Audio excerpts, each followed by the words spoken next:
Enid traced the rim of her champagne flute, the delicate crystal a stark contrast to the thrumming primal energy that vibrated through the Lycan King's annual mating feast. She was an omega, a lone wolf in a room teeming with powerful packs, their scents a dizzying array of dominance and desire. Her own, a faint whisper of lavender and wild mint, was utterly lost in the cacophony.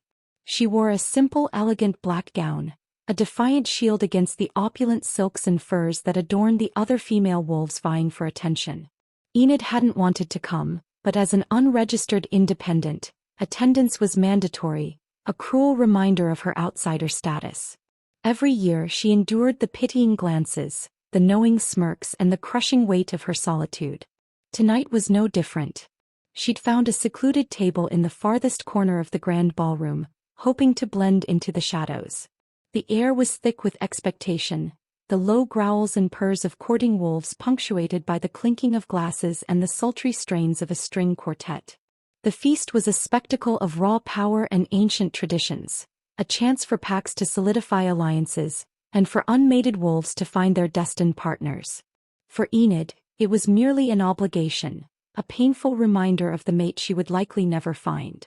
The scent of pine and rain, impossibly potent, suddenly cut through the heavy air, making her instincts hum a warning. It was the scent of the Lycan King himself, Skyler Thorne. He was a myth, a legend, a ruthless ruler whose reputation preceded him in whispers and terrified awe. No one ever truly saw him smile, and his eyes, a molten gold, were said to hold the secrets of 1,000 battles. His presence alone commanded silence, and a hush fell over the room as he entered, a dark silhouette against the flickering torchlight. His powerful form was encased in tailored obsidian, the fabric straining across his broad shoulders. He moved with the predatory grace of his wolf, his gaze sweeping over the assembled guests, a silent judgment in their golden depths. Enid instinctively hunched her shoulders, trying to make herself even smaller, more invisible. She'd never had a direct encounter with him, and she hoped to keep it that way. The sheer intensity of his presence was overwhelming, a raw force that threatened to unravel her carefully constructed composure. She took a slow, deep breath, trying to calm her racing heart, but it was no use. Her omega instincts screamed danger, yet a curious, undeniable pull tugged at her, a magnetic force she couldn't comprehend. The king's golden gaze, sharp and assessing, moved through the crowd like a predator tracking prey. Enid squeezed her eyes shut for a split second, praying he wouldn't notice the solitary figure huddled at the back. When she opened them, his eyes, like twin molten suns, were fixed directly on her. A gasp caught in her throat. She froze, a deer caught in a hunter's sights. Her blood ran cold then surged hot, a dizzying contradiction of fear and an inexplicable potent thrill. This couldn't be happening. Of all the wolves in the room, why her? He began to move, a slow, deliberate stride that commanded the space around him. The sea of wolves parted, creating a direct path between the king and Enid's secluded table. Every head turned, every conversation ceased, every breath was held. The air crackled with anticipation, a palpable tension that was almost suffocating. Enid felt herself shrinking under the collective weight of their gazes, their unspoken questions, their bewildered whispers. Shame, hot and sharp, prickled her skin. What could the king possibly want with an omega like her? Was she about to be reprimanded for some perceived transgression, for daring to exist in his formidable presence? Her mind raced, trying to recall any ancient Lycan law she might have unknowingly violated. But nothing came to mind. As he drew closer, his scent, that intoxicating mix of pine and rain, intensified, wrapping around her like a suffocating blanket. It was primal, masculine, and impossibly alluring. Her wolf, usually timid and reserved, stirred within her, a strange, eager tremor that shocked her. Her heart hammered against her ribs, a frantic drumbeat against the silence. Skyler Thorne stopped directly in front of her table, his towering frame casting her in shadow. His golden eyes, now even more intense up close, bore into hers, stripping away her carefully constructed defenses. She felt utterly exposed, vulnerable. He leaned down, his voice a low, dangerous rumble that sent shivers down her spine, the sound vibrating through her very bones. Act like you're with me. The words were not a request but a command, delivered with the absolute authority of a king. Before she could even process what he was saying, let alone respond, he reached for her hand. His fingers, long and strong, closed around hers, a possessive grip that left her breathless. The sudden contact was like an electric shock, a searing current that shot straight through her arm, igniting every nerve ending. His skin was warm, roughened, and utterly captivating. He pulled her gently from her chair and she stumbled, still reeling from the shock of his touch and his outrageous demand. The entire room watched, their silent speculation a tangible force. Enid felt her cheeks flush crimson, her mind a chaotic whirlwind of confusion and burgeoning, undeniable excitement. Chapter 3. Enid's head spun as Skyler Thorne pulled her to her feet. Her hand remained trapped in his, the warmth of his skin an anchor in the storm of her bewildered thoughts. She was acutely aware of every eye in the grand ballroom fixed on them, their whispers now a low, curious murmur. Her Omega instincts screamed for flight, for the safety of the shadows, but his grip was firm, unyielding. He didn't release her hand, instead he led her away from her secluded table, deeper into the heart of the feast, towards the raised dais where the most powerful pack alphas and their consorts were seated. Each step was a tightrope walk, her composure threatening to shatter with every inch they covered. She could feel the heat radiating from his body, the subtle flexing of his muscles beneath his tailored suit, and the intoxicating strength of his presence. His scent, that potent blend of pine and rain, was now overwhelming, filling her lungs, seeping into her skin, and stirring a deeply buried hunger within her wolf. She risked a glance up at him, her gaze meeting his molten gold eyes. There was no warmth there, only an unreadable intensity, a predatory glint that both terrified and thrilled her. He offered no explanation, no apology for his sudden, drastic intervention. It was as if her feelings, her consent, were irrelevant. He was the king and his word was law. They reached the dais and a hushed silence fell over the gathered alphas. Even they, powerful and proud, lowered their gazes in deference to their king. Skyler stopped before the empty, ornate chair beside his own, reserved for a queen, a mate who had never materialized. He released her hand, and for a fleeting moment, Enid felt a pang of disappointment, a strange sense of loss. But then he placed a hand on the small of her back, a possessive touch that sent another jolt through her. "Sit," he commanded, his voice a low rumble meant only for her. She obeyed, her movements stiff, her mind still reeling. The chair was plush, upholstered in dark velvet and impossibly comfortable. It felt like a throne, a stark contrast to her own humble existence. He settled into his own seat beside her, the proximity sending a fresh wave of sensory overload through her. She could feel the warmth of his thigh brushing hers, the subtle shift of his weight, the rhythmic beat of his powerful heart. The room began to hum with renewed conversation, but now, the whispers were laced with a potent mix of shock, confusion, and blatant envy. Every wolf present was trying to decipher this unprecedented display.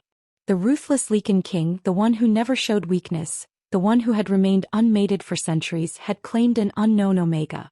And he had claimed her in the most public, undeniable way possible. Enid's heart raced, a frantic hummingbird caught in a cage. She knew with a certainty that chilled her to the bone, that her life had just irrevocably changed. Chapter 4. The feast resumed, a flurry of activity, but for Enid, everything felt distant, as if she were observing it through a thick pane of glass. She sat ramrod straight, acutely aware of Skyler Thorne's presence beside her, the warmth of his body an almost unbearable distraction. She tried to eat, but her appetite had vanished, replaced by a churning in her stomach. Every bite felt like ash, every sip of wine like vinegar. The sense of rich roasted meats and sweet pastries, usually so appealing, now seemed cloying and overwhelming. She felt the weight of countless gazes on her, dissecting her, judging her. The pack alphas at the dais, usually so boisterous, were now unusually quiet, their eyes darting between her and the king with thinly veiled curiosity. Their consorts, draped in jewels and silks, regarded her with a mixture of disdain and intense rivalry. Enid felt a familiar flush creep up her neck. She wanted to disappear, to vanish into thin air, but she was trapped, held captive by the king's silent command. She couldn't understand his motives. Why her? Why this elaborate charade? Was it a power play? A calculated move to assert dominance over the other packs? Or was there something else, something deeper, more personal that she couldn't fathom? She stole another glance at Skyler. He was eating with an unhurried grace, his movements economical and powerful. He didn't seem to notice the speculation, the hushed whispers, or the blatant stares. He exuded an aura of complete control, an impenetrable wall of power that defied questioning. His jaw was set, his golden eyes scanning the room, missing nothing. He was a force of nature, a being of primal strength and ancient authority. Suddenly he leaned closer, his deep voice a low murmur that sent a fresh wave of shivers through her. "Eat Omega. You need your strength."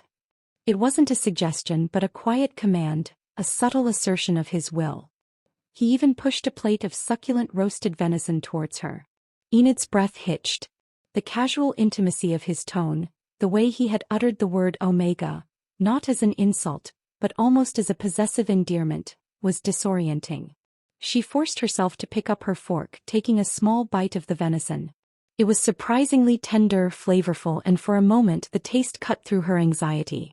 As she chewed, she felt his gaze on her, an intense, almost palpable heat that made her skin tingle.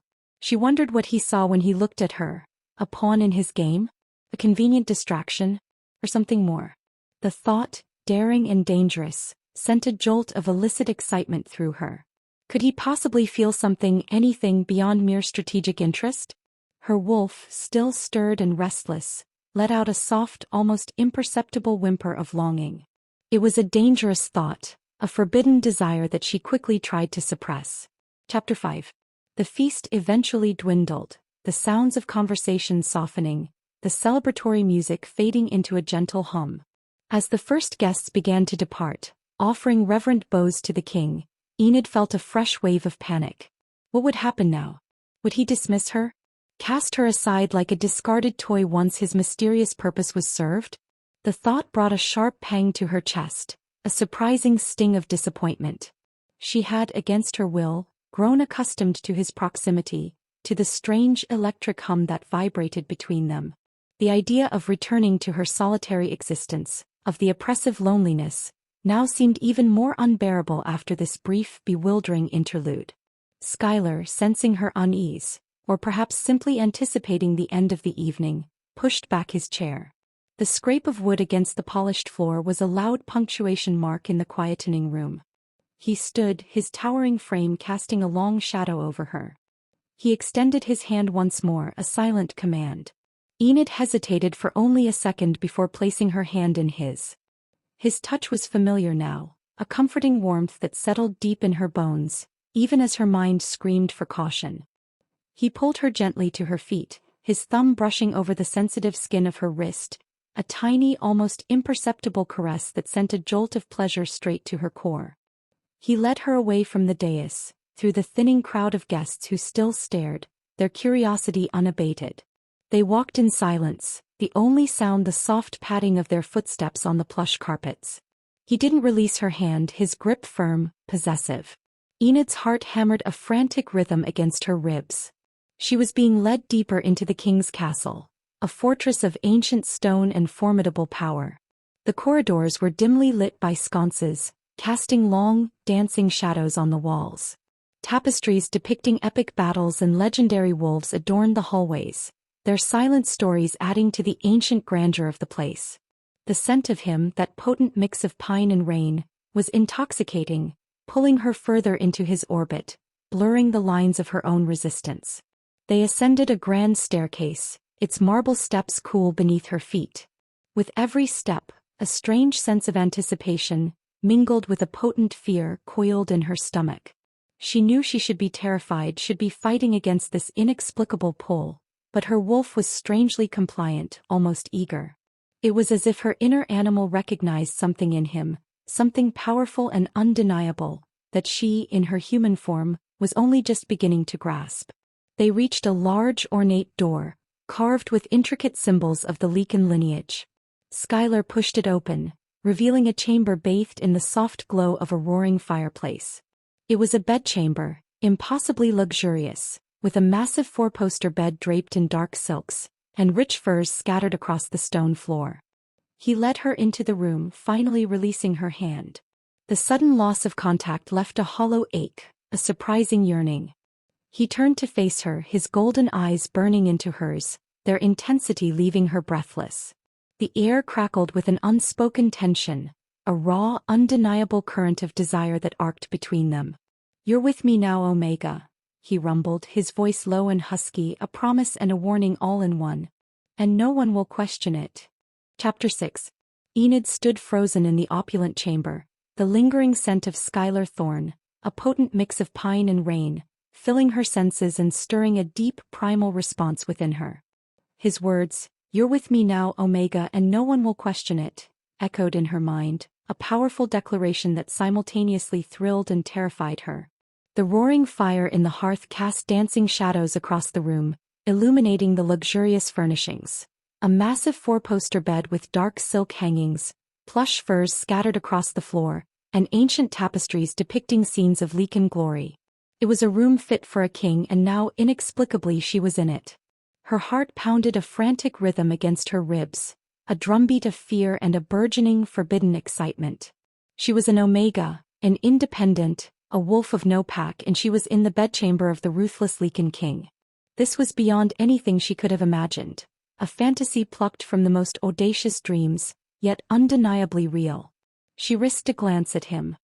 He stood before her, his powerful frame silhouetted against the firelight, his golden eyes unreadable, yet holding an intense, almost possessive gleam. He hadn't moved since his declaration, and the silence stretched between them, thick with unspoken questions and simmering tension. Enid swallowed, trying to find her voice, but her throat felt dry, constricted. "Your Majesty," she finally managed, her voice a mere whisper. I don't understand. Why me? Why this charade?" The word felt inadequate, a pathetic attempt to rationalize the unbelievable. A flicker of something, amusement, annoyance, crossed his features, too quick for her to decipher. He took a step closer and Enid's breath hitched. His proximity was overwhelming, a raw, masculine force that threatened to unravel her. "Charade?" he rumbled, his voice a low growl that vibrated through the very floorboards. "Do you truly believe this is a game, Omega?" He closed the distance between them, stopping just inches away. His scent, impossibly potent, filled her head, making her lightheaded. She instinctively tilted her head back to meet his gaze, feeling dwarfed by his height, captivated by the molten gold of his eyes.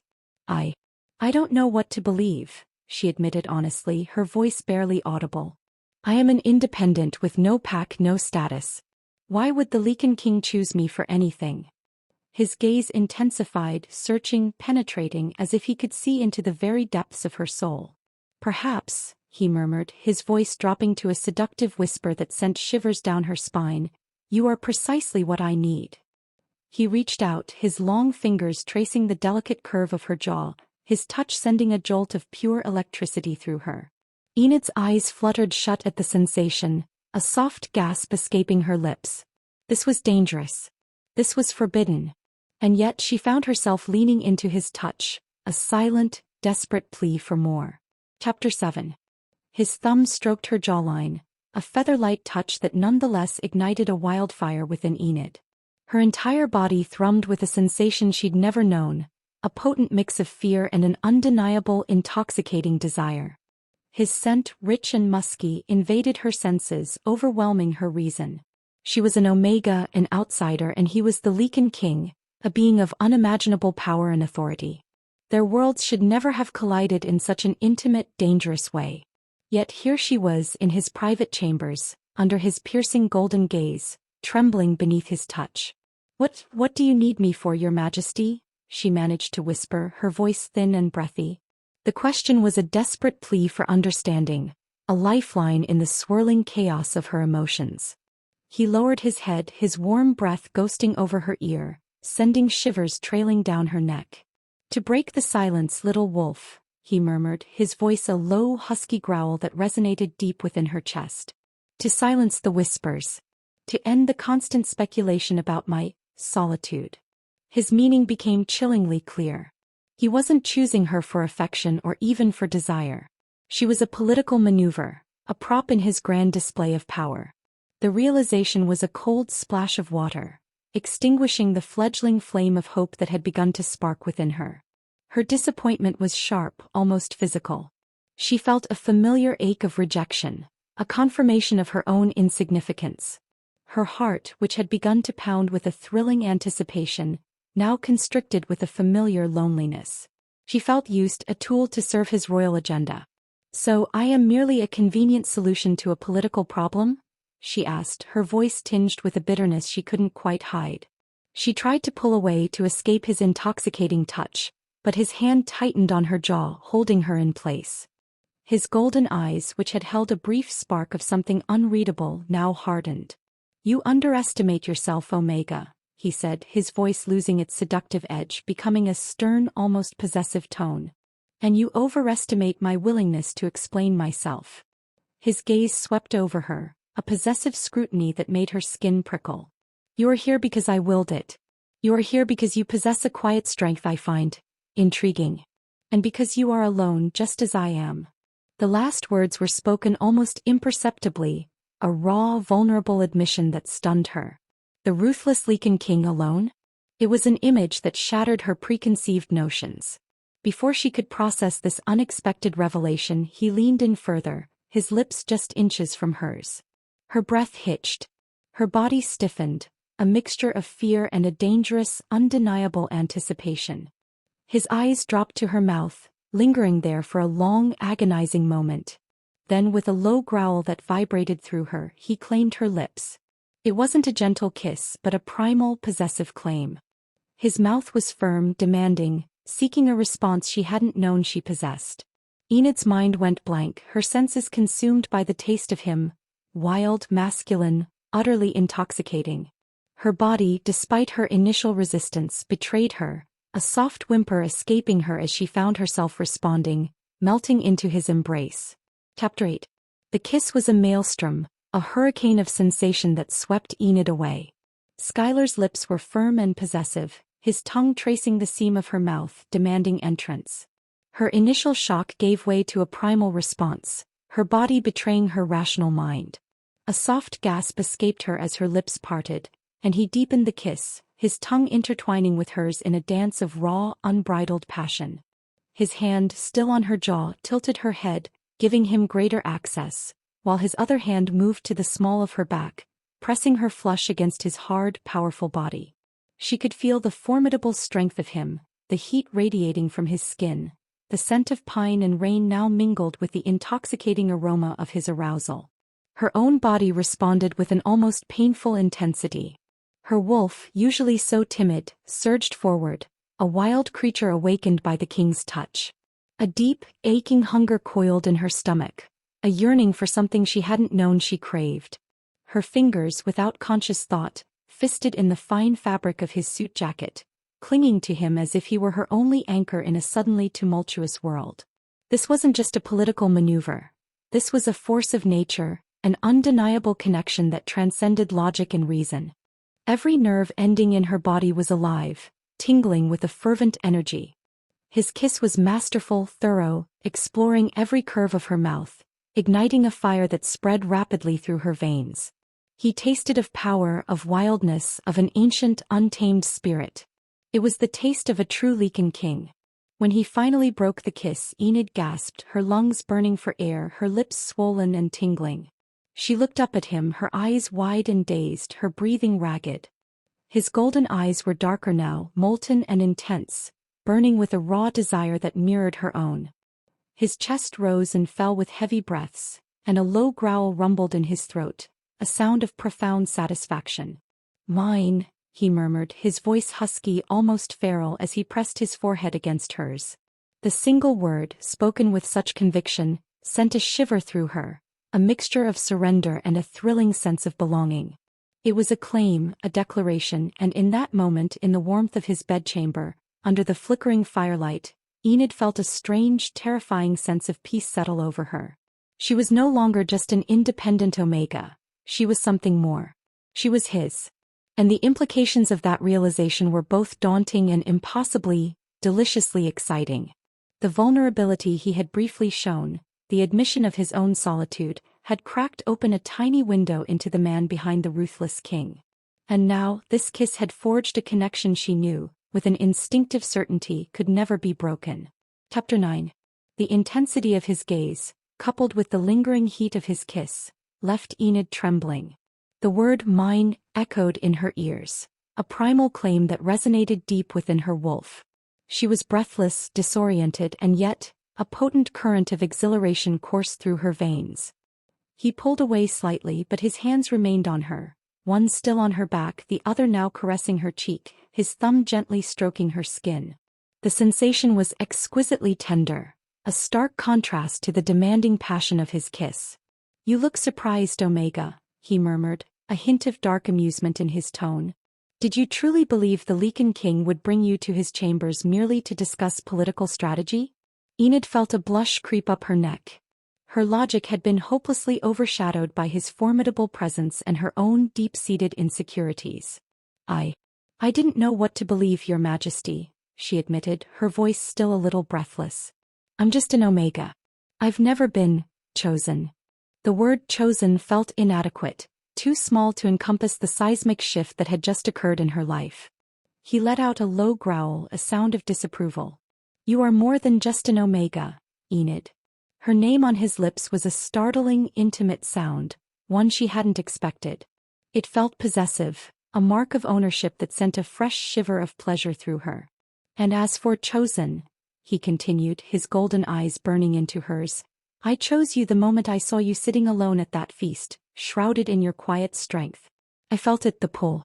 And my wolf demands what it wants." He paused, his gaze dropping to her lips, then back to her eyes. "And what my wolf wants, it claims." The possessiveness in his voice was undeniable, almost frightening, yet it also ignited a spark of thrill deep within her. To be claimed by the Lycan King, it was a destiny she'd never dared to dream of. But with the thrill came a surge of fear. What did this truly mean? What did he expect of her? She was an independent, used to fending for herself, and now she was irrevocably linked to the most powerful wolf in existence. What do you want from me, Skyler?" she asked, daring to use his first name, the intimacy of it feeling both exhilarating and terrifying. His lips curved into a slow, predatory smile, a rare sight that sent a fresh wave of heat through her. "Everything, Enid," he rumbled, his voice thick with raw desire. "I want everything." He then lifted her into his arms with an effortless strength that left her gasping. Her arms instinctively went around his neck, her body molding against his. He carried her towards the massive bed, his eyes never leaving hers, a silent promise and an unspoken demand in their golden depths. Enid's heart pounded, a frantic drum against her ribs. This was it, the point of no return. And as he gently laid her on the soft silks of his bed, her wolf howled in ecstatic anticipation. Chapter 10. Enid sank into the luxurious embrace of the bed, the silk sheets cool against her heated skin, a stark contrast to the fire that raged within her. Skyler's gaze, molten gold and intense, never left hers as he slowly lowered himself onto the bed beside her. He propped himself up on one elbow, his powerful frame hovering over her, casting her in shadow. The air was thick with their combined scents, a potent cocktail of pine, rain, lavender, and wild mint, now mingled with the sharp, intoxicating scent of their burgeoning desire. Enid's breath hitched in her throat, her body trembling with a mixture of apprehension and a fervent, undeniable longing. This was it. The moment her solitary life would irrevocably intertwine with the destiny of the Lycan King. She was an Omega and yet he wanted her. The realization was both humbling and incredibly empowering. His hand, warm and firm, reached out not to grasp, but to gently trace the delicate line of her collarbone. His touch was a whisper, a silent promise that sent shivers of exquisite pleasure down her spine. "You are beautiful, Enid," he murmured, his voice a low, husky rumble that resonated deep within her. His words were not just a compliment but a declaration, spoken with a conviction that made her truly believe him for the first time in her life. She felt a blush creep up her chest, her insecurities momentarily silenced by his unwavering admiration. She reached up, her fingers tentatively touching his jaw, feeling the slight stubble there, the hard line of his masculine face. His eyes fluttered shut for a fleeting moment at her touch, a raw, vulnerable reaction that surprised her. It was a rare glimpse into the man beneath the king, a glimpse that made her heart ache with a tender, burgeoning affection. He opened his eyes, their golden depths burning with an almost feral hunger. "I've waited for you, little wolf," he confessed, his voice rough with emotion. "I felt you across the room, the quiet strength of your spirit, the unique scent of your wolf. My instincts screamed for you." His honesty, his raw admission shattered all of Enid's remaining defenses. She had always believed herself destined for solitude, for a life lived on the fringes. To hear the king, the most powerful being in their world, admit to waiting for her, to feeling her presence, was overwhelming. Tears pricked at the corners of her eyes. I never thought anyone would," she whispered, her voice thick with emotion. He leaned down, brushing his lips against hers, a soft, tender kiss that was a world away from the demanding passion of before. "Then you were wrong, Omega," he murmured against her mouth. "Because you are mine and I am yours. And tonight we begin what was always meant to be." With that, he deepened the kiss, his lips moving against hers with a tenderness that belied his powerful frame, a promise of the passion yet to come. His hand moved from her collarbone, gently tracing the curve of her hip, then slowly, deliberately, began to push the delicate strap of her black gown from her shoulder. Enid arched into his touch, her body alight with anticipation, her wolf howling with pure, unadulterated joy. The journey into their shared destiny had just truly begun. Chapter 11. The black silk gown slipped from Enid's shoulders, pooling around her waist as Skyler's hands, warm and gentle yet undeniably possessive, guided it down. The cool air of the chamber kissed her exposed skin, but the heat emanating from Skyler and the fervent fire within her quickly chased away any chill. Her eyes remained locked with his, a silent conversation passing between them that transcended words. In their golden depths she saw not just desire, but a depth of emotion that both startled and captivated her, a longing, a recognition, and something akin to awe. His touch was exquisite, deliberate. His fingers trailed over her bare skin, igniting every nerve ending, leaving a path of goosebumps in their wake. Her breath hitched as he leaned down, his lips brushing against the sensitive skin of her neck, sending shivers through her entire body. A soft moan escaped her, a sound of pure, unadulterated pleasure she hadn't known she was capable of. "You are exquisite," he murmured against her skin, his voice a low, husky growl that vibrated through her, making her arch instinctively into his touch. "More beautiful than I could have imagined." His words, imbued with such genuine admiration, melted away the last vestiges of her self-consciousness. She was no longer just Enid, the solitary Omega. She was Enid, the woman desired by the Lycan King. And in his eyes she felt for the first time truly seen. His hands moved with a practiced grace, shedding the remaining fabric of her gown, until she lay before him, completely exposed and vulnerable, yet feeling more powerful than ever before. He paused then, his golden eyes sweeping over her body, a slow, appreciative gaze that made her skin tingle. There was no judgment, only reverence and a burning hunger that promised to consume them both. Enid, emboldened by his gaze, by the raw emotion flickering in his eyes, reached out, her fingers hesitantly tracing the sharp line of his jaw, then moving into the dark, thick hair at his nape. Her touch seemed to snap him out of his reverie. He let out a low growl, a sound of pure primal instinct, and then with a swift, powerful movement he shed his own clothes, the dark fabric falling to the floor with a soft rustle. Now he was as exposed as she, a magnificent specimen of Lycan power and masculine beauty. His body was a testament to his strength, corded with lean muscle, battle-scarred yet undeniably beautiful. His arousal was evident, a powerful testament to his desire. Enid gasped, a thrill shooting through her at the sight of him. He was a god, a warrior, and he was here with her, wanting her. He then moved closer, pressing his naked body against hers. The contact was electric, a shockwave of heat and raw sensation that bound them together. Her soft curves molded against his hard angles, a perfect fit, a divine union. He claimed her lips once more, this kiss deeper, more urgent, tasting of hunger and an ancient, undeniable bond. Chapter 12. The world outside the king's bedchamber ceased to exist. All that remained was the searing heat of Skyler's body against hers, the intoxicating scent of his skin, and the demanding pressure of his lips. His kiss deepened, becoming a primal exploration, his tongue delving into her mouth with a fierce possessiveness that left her breathless. her hands no longer tentative tangled in his thick dark hair, pulling him closer, desperate to feel every inch of him. A soft whimper escaped her as his hand slid from her hip, tracing a path along her ribcage, then cupping her breast, his thumb brushing over her sensitive nipple. A jolt of pure pleasure shot through her, and she arched against him, her body a tempest of longing. He responded with a low growl, a sound of profound satisfaction, and his mouth left hers, trailing a searing path down her jaw, her throat, and then settling at the hollow of her neck. He nipped gently at her pulse point, sending another wave of shivers through her. "Beautiful," he repeated, his voice thick with desire, "so incredibly beautiful." Her own body was screaming for more, for an intimacy she had only ever dreamed of.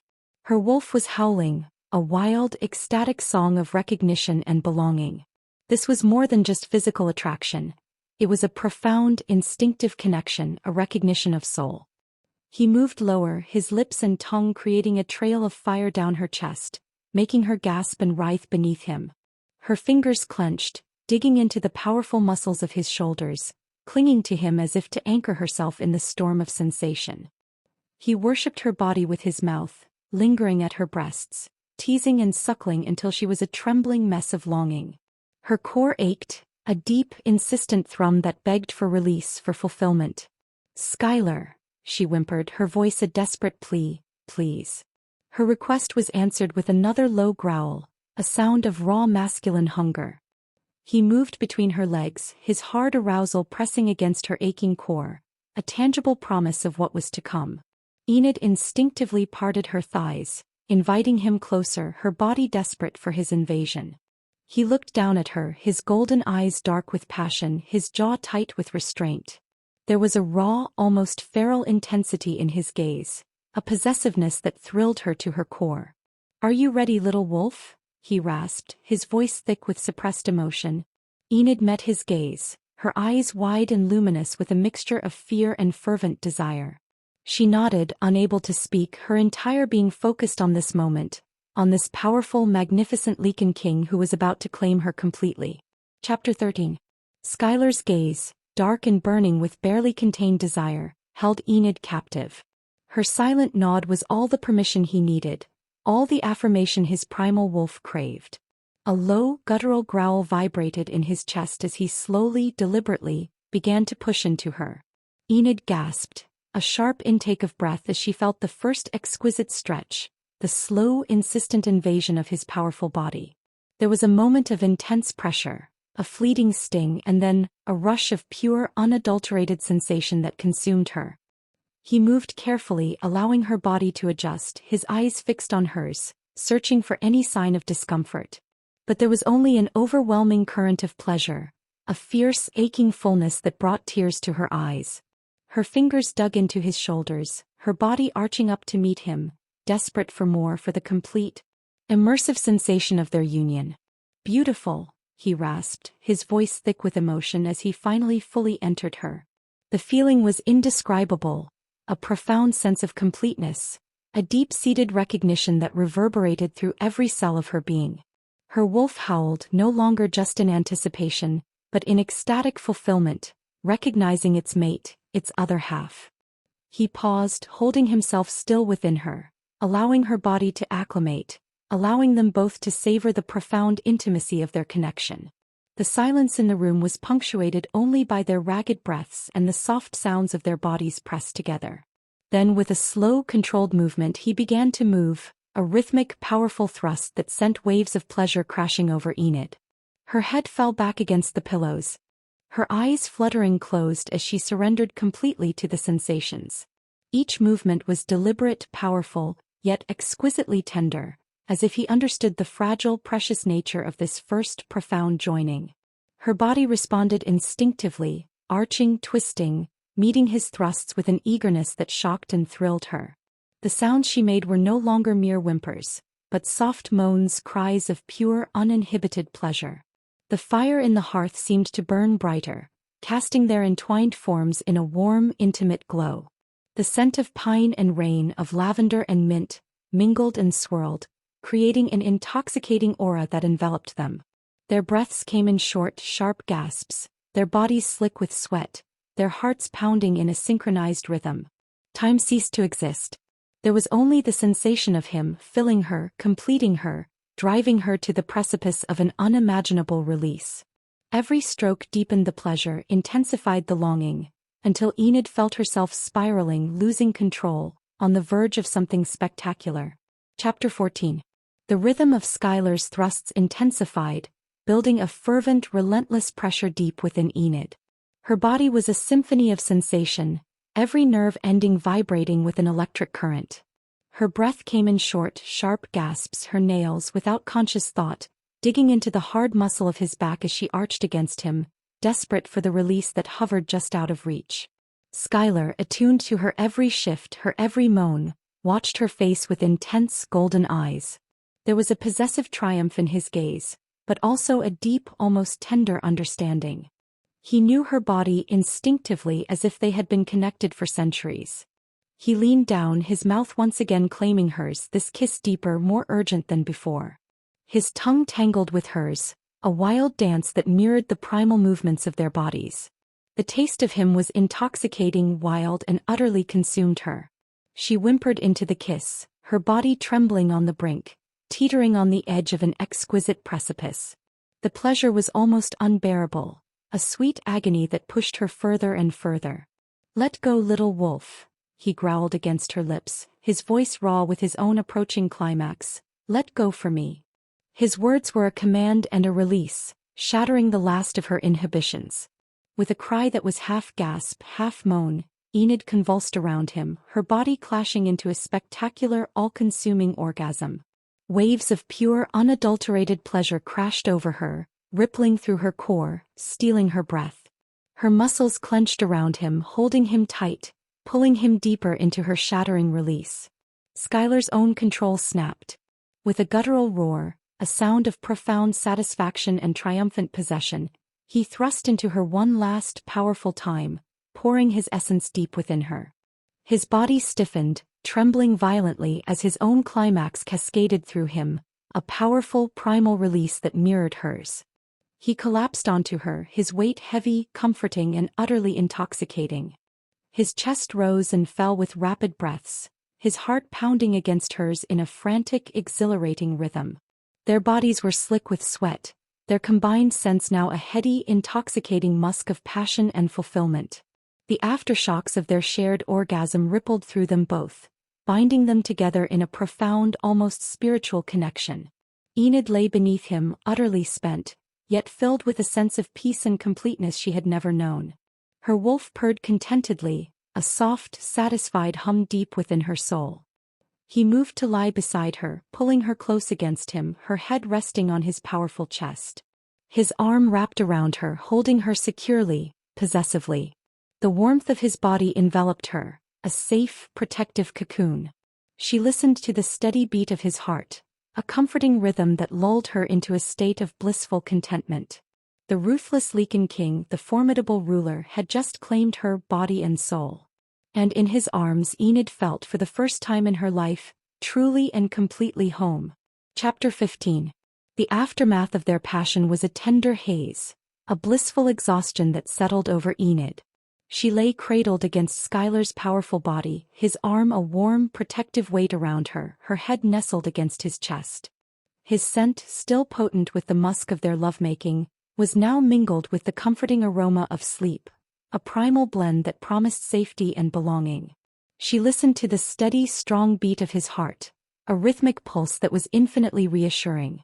Her own heart, which had just moments ago hammered with frantic desire, now beat with a quiet, profound contentment. The silence in the room was absolute, broken only by their synchronized breathing and the occasional crackle of the dying fire in the hearth. It was a comfortable silence, filled with unspoken understanding and the lingering echoes of their shared intimacy. Enid felt a soft, satisfied purr vibrate deep within her wolf. She had never known such profound peace, such complete fulfillment. Her life as an independent omega, marked by quiet solitude and a constant underlying ache of loneliness, now seemed like a distant dream. She stirred slightly, snuggling closer into Skyler's warmth, instinctively seeking more of his protective embrace. His arm tightened around her, a possessive gesture even in his sleep, and he let out a low, content rumble in his throat. It was a sound that sent a fresh wave of warmth through her, a confirmation that this was real, that she wasn't dreaming. She looked up at his face, illuminated by the soft glow of the embers. Even in sleep, his features were carved with power, his jaw firm, his brows slightly furrowed.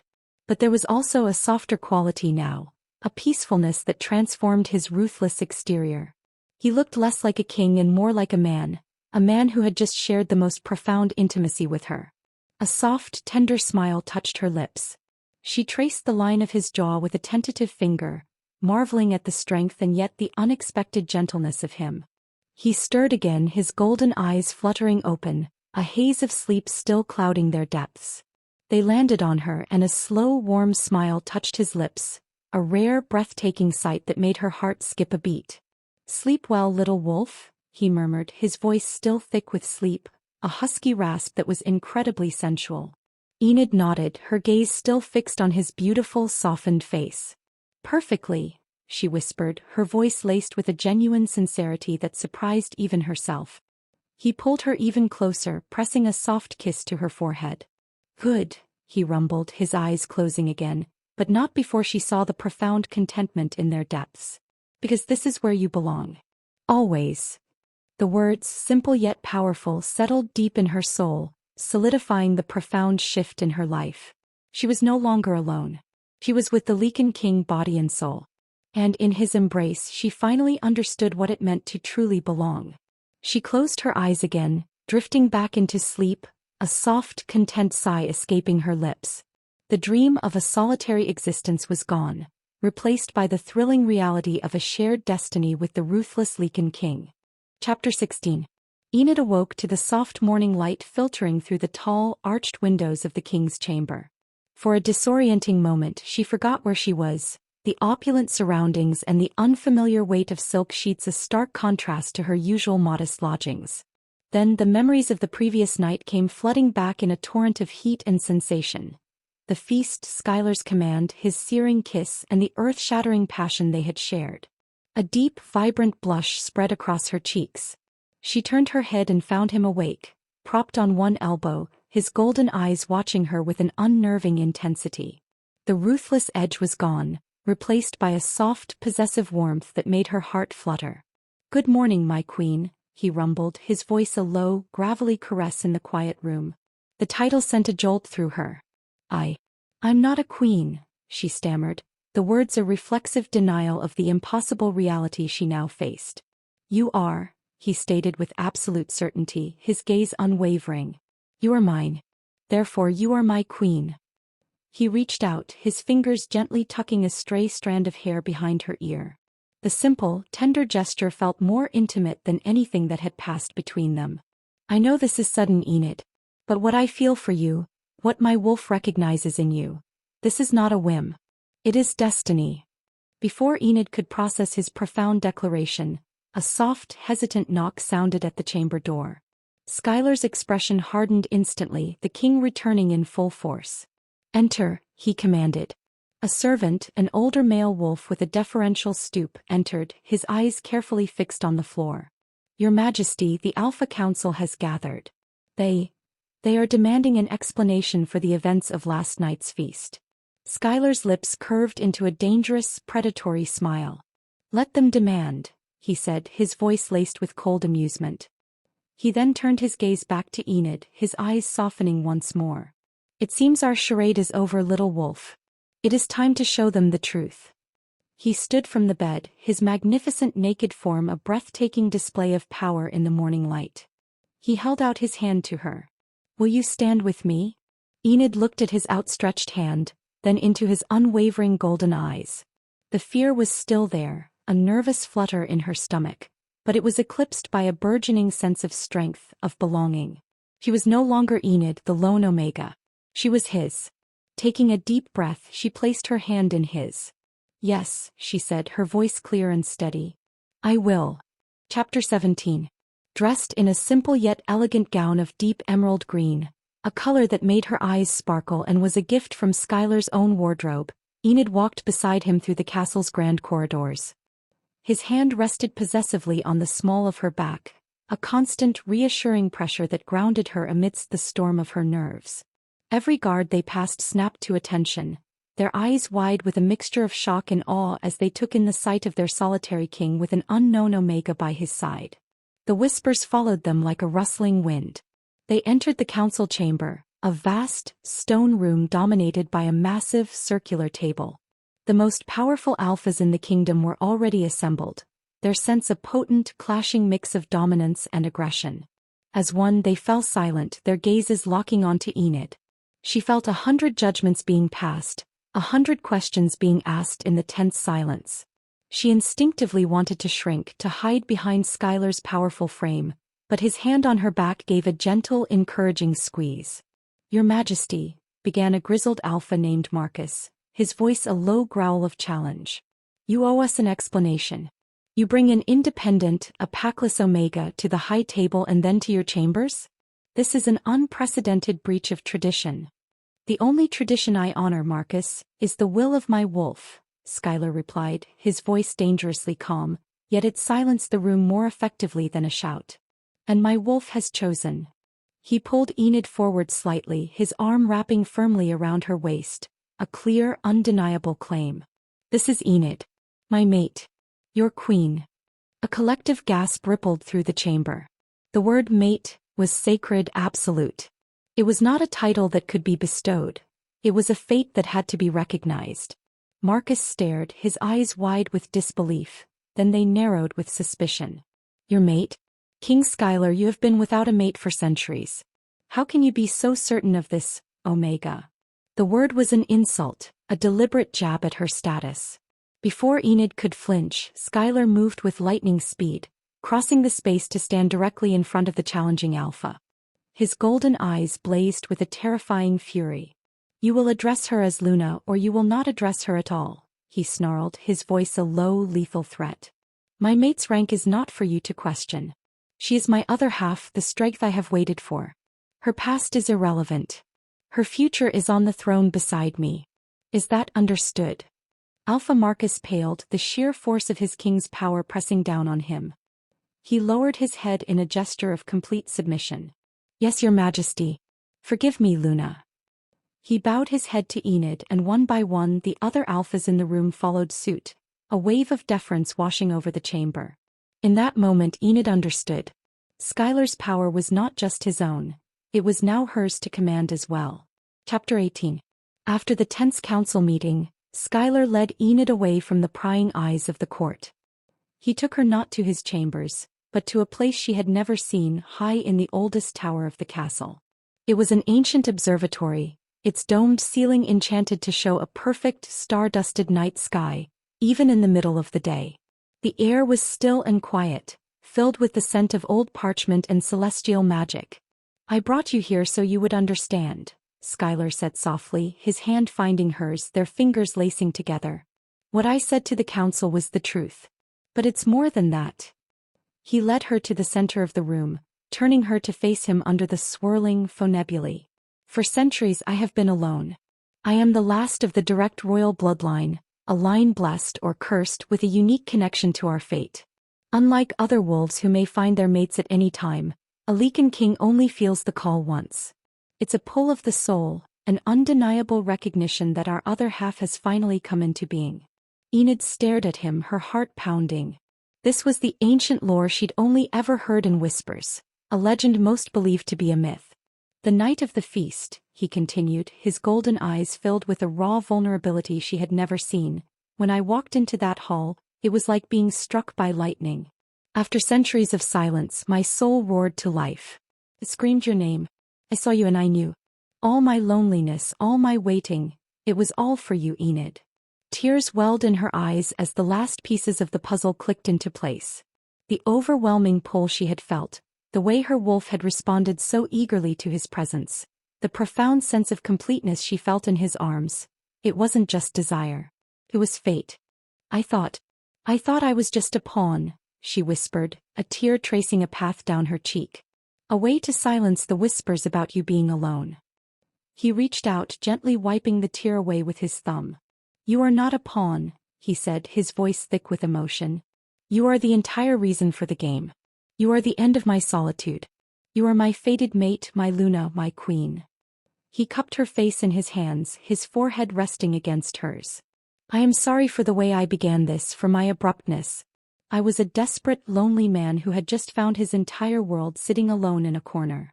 Enid's heart swelled with a love so fierce and powerful it took her breath away. She wrapped her arms around his neck, pulling him into a deep, emotional kiss, sealing their fated bond under the light of 1,000 enchanted stars. Chapter 19. Their return to the royal bedchamber was not a walk of uncertainty, but a journey of two halves finally made whole. The truth of their bond had transformed everything. The passion that had once been a raw, primal claiming was now a current of profound, emotional connection, a sacred act of worship. Skyler undressed her slowly, reverently, his golden eyes memorizing every inch of her as if seeing her for the first time. And in a way he was seeing his destiny, his salvation, his eternal love. Enid, in turn, met his gaze without shyness, her own hands exploring the powerful contours of his body, no longer as an omega in awe of a king, but as an equal, a mate claiming what was hers. When they came together on the silk sheets, it was a slow, deliberate dance of souls. Every kiss was a vow, every touch a promise. Their lovemaking was no longer just a clash of bodies, but a merging of spirits, a deep, resonant harmony that vibrated through the very stones of the castle.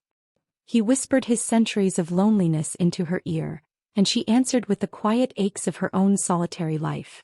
They shared their vulnerabilities, their fears, and their deepest desires, weaving them into the fabric of their union. As the sun began to set, painting the sky in hues of orange and purple, they lay entwined, their bodies still humming with the aftershocks of their passion. Skyler held her close, his heart beating a steady rhythm against her ear. "Enid," he said, his voice a serious, reverent tone that made her look up. He shifted, pulling a small velvet box from a drawer in the bedside table. He opened it to reveal a simple, elegant silver ring, carved with the ancient symbol of the royal Lycan pack, a wolf howling at a crescent moon. This belonged to the first Lycan queen. It is a symbol of our fated bond, of our shared power. He took her hand. I am not asking you to act like you are with me. I am asking you to be with me. To rule by my side. To be my wife, my queen, my everything. Forever.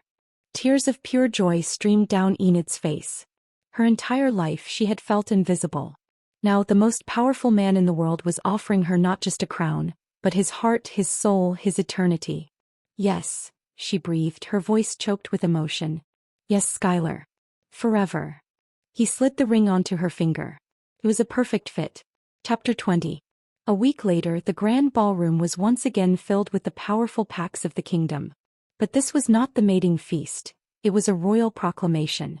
Enid stood on the dais beside Skyler, not in a simple black gown, but in a regal creation of silver and deep emerald, the Luna Queen's ring gleaming on her finger.